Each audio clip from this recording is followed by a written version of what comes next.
Welcome everyone to Things Around 8. Dear friends, in this video, we will talk about the popular uprising in Venezuela against Nicolas Maduro's electoral fraud.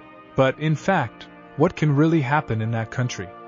And if you are not yet subscribed to the channel, subscribe now and activate the notification bells so you don't miss any news. Soon after the announcement of the first partial results of the elections held in Venezuela this Sunday, July 28, when it became obvious that the dictator Nicolas Maduro was willing to rig the electoral results, numerous demonstrations began to appear throughout the country, with thousands of people making a point of showing their indignation in various ways, including the destruction of Nicolas Maduro's electoral signs and propaganda and statues of Hugo Chavez, the founder of the Chavista regime that has controlled Venezuela since 1999. These demonstrations intensified after the CNE, the body responsible for organizing the elections and counting the votes, refused to continue releasing the election results, and, without proving the numbers, simply declared Nicolas Maduro the winner of the election. Over time, as the results were slowly released, it became increasingly clear that Edmundo Gonzalez, the opposition candidate supported by Maria Corina Machado, had indeed won the election by a wide margin. By the end of Monday, July 29, with 73.25% of the results released, the Venezuelan opposition reported that Edmundo Gonzalez had obtained more than 6.2 million votes, with Maduro obtaining less than 2.8 million, thus confirming electoral fraud. These revelations and the confirmation of electoral fraud intensified the protests in Venezuela, resulting in the first violent clashes between protesters and the police forces controlled by Maduro. On Tuesday, July 30th, Maria Corina Machado released all 73.25% of the records already released, thus allowing all voters to consult and confirm their votes. With Nicolas Maduro's electoral fraud effectively confirmed, and with the protests intensifying, what could happen now in Venezuela? The country is at a turning point, with much depending on countless variables. But to shorten the analysis, we will focus only on the scenarios seen as the most likely to occur, starting with the main one, in which Nicolas Maduro clings to power with all his strength.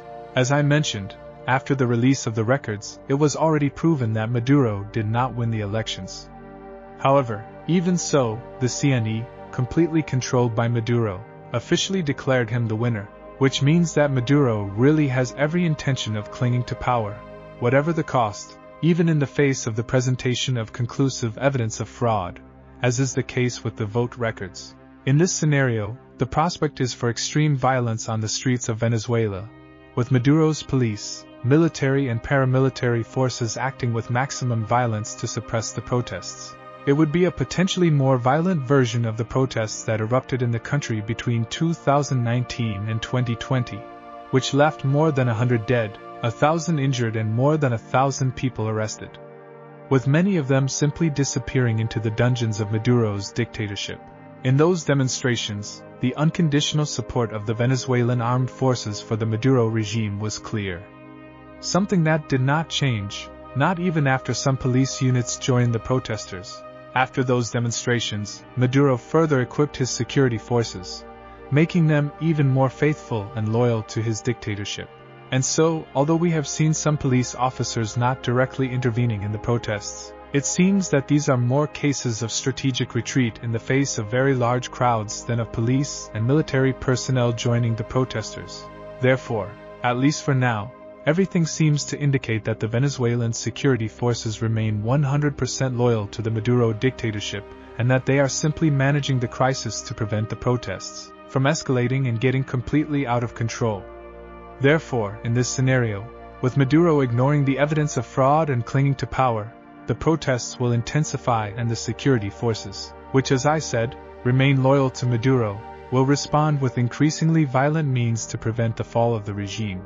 However, there is a small possible variation of this scenario, which would involve the insubordination of some military units led by lower-ranking officers. As I have said in other videos on the channel, Maduro has bought the loyalty of his military through mass promotions, making Venezuela one of the countries with the highest number of colonels and generals in the world. This means that large combat units, such as battalions, are unlikely to rise up as a whole against the regime. But small units led by lower-ranking officers, such as captains, may join the protesters, History is full of cases of military uprisings led by captains, for example, as was the case of the Revolution of April 25, 1974 in Portugal, the famous Carnation Revolution, which began precisely with a movement of the armed forces composed, for the most part, of captains.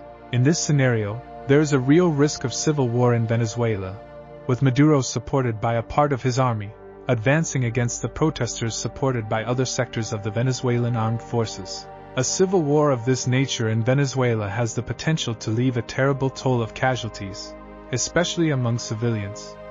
And for this reason, it is seen as the worst of all scenarios.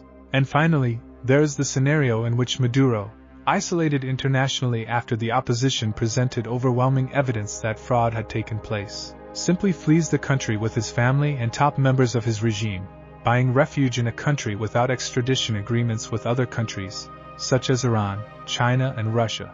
In this scenario, clearly the best of all, the Chavista dictatorship would come to an end and there would be no confrontation in the streets.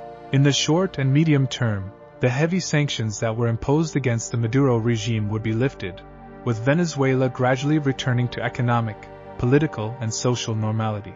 As you can see, there are many different scenarios that could occur, with much depending on what happens over the next few hours and days. And if you are not yet subscribed to the channel, subscribe now and activate the notification bells so you don't miss any news.